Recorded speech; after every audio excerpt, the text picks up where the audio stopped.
You are 19 weeks pregnant, mama, and this is an exciting week as you approach the middle mark of your pregnancy in just one short week. Some women experience less anxiety as their pregnancy continues, and some women experience a little bit more. I'm here as your childbirth educator, as a birth doula, and as a mama of two with a third on the way to just encourage you and hopefully replace some of that anxiety or fear with confidence. If you're new, join this community of empowered mamas by subscribing and hitting the bell so you don't miss out on any videos that come your way. With that, let's talk about what's going on for you, mama, this week. So next week is going to be your 20-week ultrasound, which is also your anatomy scan, and we talk more about what that scan is like in next week's update.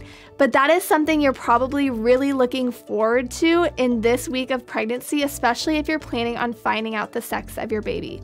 Some other things on your mind right now might be new pregnancy experiences like leg cramps, pelvic pain, and low back aches. Pain in pregnancy is common, but it's not normal.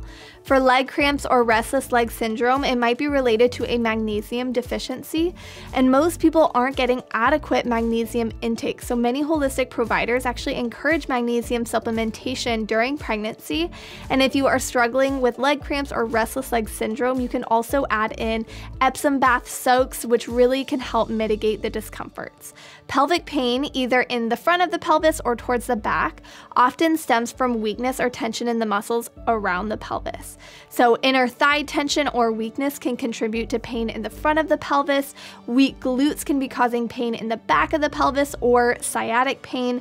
Weakness on the outer sides of the hips can be causing pain in the back of the pelvis too, as well as the low back. And these are all things that I address in the prenatal fitness program, where we specifically focus on preparing the body for birth. So you can check that out in the description below where I've linked it. Also, if you can, I greatly encourage you to see a Webster certified chiropractor at this point in your pregnancy if you're not already. They can help a lot with the discomforts of pregnancy by creating balance in the soft tissues as well as the bony structures of the body. Now, another new part of pregnancy that is showing up might be little red marks that show up on your face or arms called spider nevi. And I have one actually under my eye, and it's just from increased dilation of the blood vessels during pregnancy.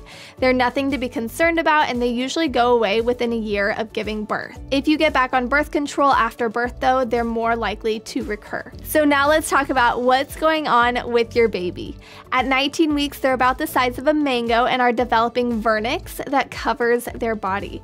Vernix is a thick, white, kind of cheese-like coating that protects baby's skin and its continued development while they're in the womb, but also provides immune defense, moisturizer, and skin protection after birth as well. Baby has now developed distinct sleep and wake cycles. You may notice that your baby is up and moving around a lot more during specific times of the day or night.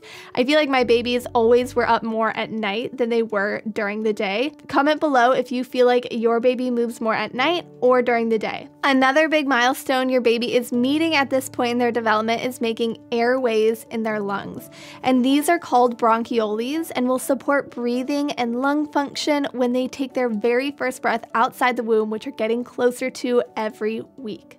Mama, that's all I've got for you this week. I can't wait to see you next week in our 20-week update, and we'll be talking more in depth about the anatomy scan and some things that you should be starting in your pregnancy journey as you prepare for birth.